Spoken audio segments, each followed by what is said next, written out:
Olá, galerinha, tudo bem? Pessoal, eu tô aqui com o esquema do Sony, daquele Sony grande, tá? É o GTR888. Também ele serve para outros tipos de aparelho da Sony. No geral, amplificador classe D, ok? Aqui, pessoal, eu vou dar a dica hoje sobre você não tá vendo o som, ouvindo, né, no caso, né? Você tá aperreado porque trocou o IRS, né? É isso. Até forma de onda, às vezes você tá encontrando aí no pino 14 HO, que é a parte alta, e no pino baixo LO, que é a parte baixa, né? O pino 11 no caso, né? Ok? Então, pessoal, o que é que acontece? Aqui você tem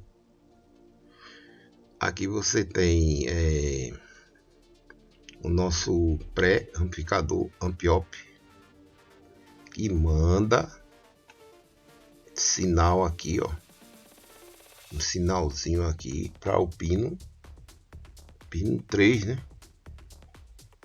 Ok? Aí você pode até dizer, eu já troquei o Ampiop e não funcionou. Mas tem uma coisa importante, se você não fizer a simetria das tensões aqui, ó, monitoramento, né, deixar ela tudo conforme, né, porque às vezes tem um reguladorzinho alimentando que o lado positivo e o lado negativo desse CI, ok? Que aqui tem a tensão no pino 4, uma tensão negativa, e aqui tensão no pino 8, outra uma tensão positiva. Isso aqui tem que ficar simetricamente. Simetricamente quer dizer o quê? Se for alimentado com 15 volts, mais 15 e menos 15, ok? Então, outra coisa também, não tá chegando som. O som não tá saindo, tá chegando até o pino 3 do IRS 2092S. Então você verifica, aqui é outra vez o pino IN. O pino IN que recebe sinal do que? De um processador de áudio. Aqui nesse só existe processador de áudio. Eu tô com esse esquema aqui, você pode olhar no seu esquema também. Você pode olhar no seu esquema e ver e seguir. A entrada de áudio aqui é no B, que é IN, que entra aqui nele. Aqui a gente segue, ó. Seguindo e vem para esse outro também. Aqui é um prézinho, que é um pré amplificador, um ampiop, como o pessoal fala, ok? Então, se não houver esses sinais, aqui a gente tem o que? No pino 5, né? E aqui também no pino 5, depois a gente vai ter entrada de sinal, quer dizer entrada de sinal, tá? No pino 3. Você vai ter que conferir. Agora você confere como. Aqui, pessoal, detalhe importante é que a forma de onda não é a forma de onda quadrada não, tá? Que vem aqui depois aqui do pino no IRS, HO e LO é fonte no quadrado aqui. O que aqui é sinal de áudio. Pequeno sinal de áudio aqui, ó. Para ele aumentar esse sinal de áudio e levar até o pino 3 do nosso IRS 2092 para você ter áudio, ok? Aí outra coisa, você observa pelo caminho, né? Se existe um resistor desse aqui, ó, resistor, ó, um resistorzinho aqui, ó, resistor nesse caso aqui, ó, R4530. O R4530, vou dar um zoom aqui para você ver melhor. O R4530 aqui, ó, tá no caminho que tá no caminho do áudio aqui, ó. Você olha esse resistor, ok? Ó,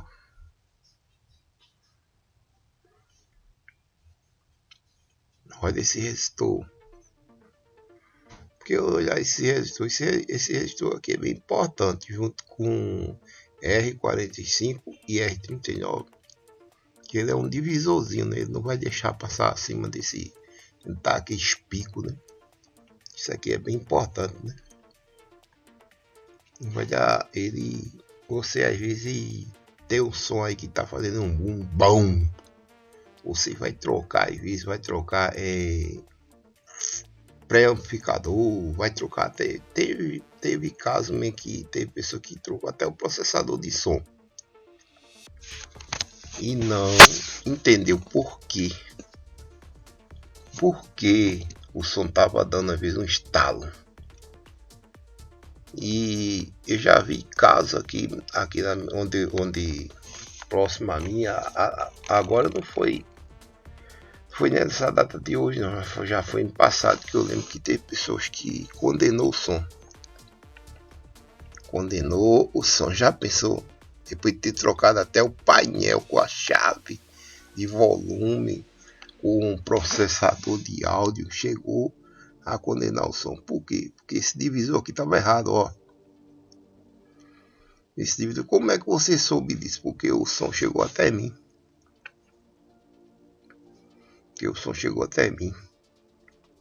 Ok? Eu só fiz o que? Só troquei. Mas como é que você descobriu isso?